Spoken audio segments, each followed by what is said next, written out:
السلام علیکم بچوں، آج ہم لوگ پڑھیں گے خط کی کہانی۔ یہ ایک نئی کہانی ہے۔ یہ چیپٹر 21 ہے، 21 کہیں گے اسے، اردو میں اسے 21 کہیں گے۔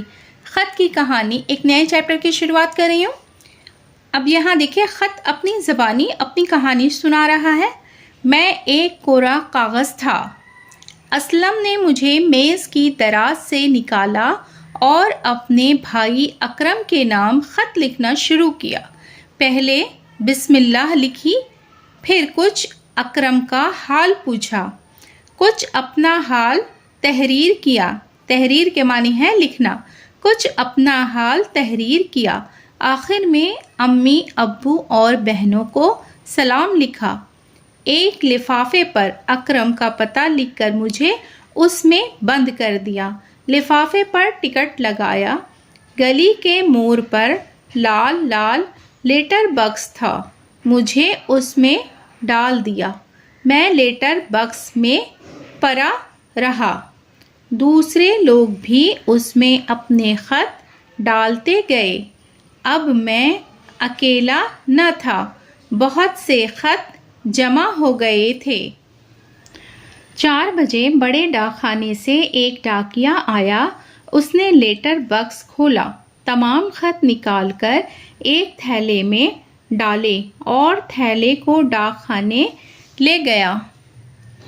وہاں تمام خطوں کے ٹکٹوں پر ڈاک خانے کی مہر لگائی گئی۔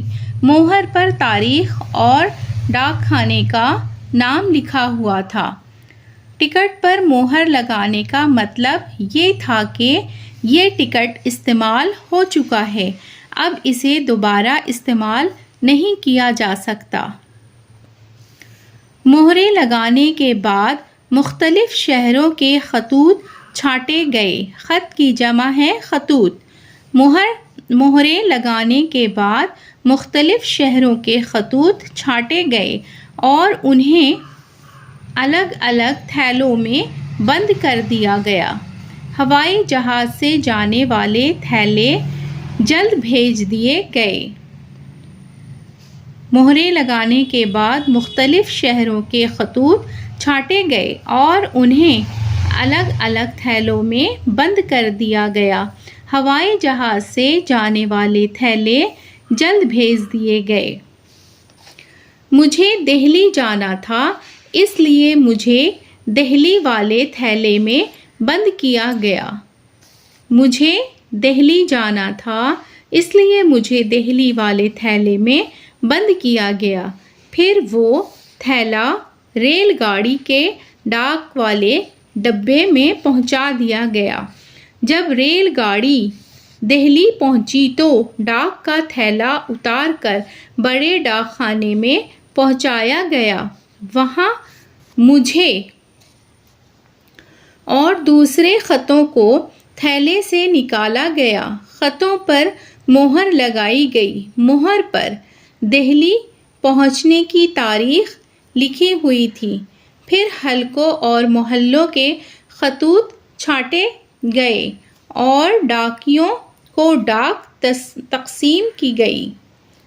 پھر حلقوں اور محلوں کے خطوط چھانٹے گئے اور ڈاکیوں کو ڈاک تقسیم کی گئی۔ ایک ڈاکیا مجھے بھی لے گیا، مجھے یعنی کہ خط کو۔ ایک ڈاکیا مجھے بھی لے گیا۔ پھر وہ ایک دروازے پر پہنچا، آواز دی۔ ایک لڑکے نے دروازہ کھولا۔ ڈاکیے نے مجھے اس کے ہاتھ میں دے دیا۔ وہ مجھے پا کر بہت خوش ہوا۔ میں سمجھ گیا کہ یہی اکرم ہے، میں اسی کے پاس بھیجا گیا ہوں۔ تم نے دیکھا کتنے لوگوں نے میری مدد کی، تب جا کر میں اکرم تک پہنچا۔ تم نے دیکھا کتنے لوگوں نے میری مدد کی، تب جا کر میں اکرم تک پہنچا۔ اب دیکھیں بچوں، ہم لوگ پڑھیں گے معنی و اشارات۔ معنی و اشارات میں دیکھیں، کورا کاغذ۔ کورا کاغذ کسے کہتے ہیں؟ سادہ کاغذ کو۔ وہ کاغذ جس پر کچھ بھی نہ لکھا ہو وہ کورا کاغذ کہلاتا ہے۔ کورا کاغذ یعنی کہ سادہ کاغذ۔ دراز، دراز کے معنی ہے کھانا۔ یہ کھانا، دراز باکس جو ہوتا ہے، کھانا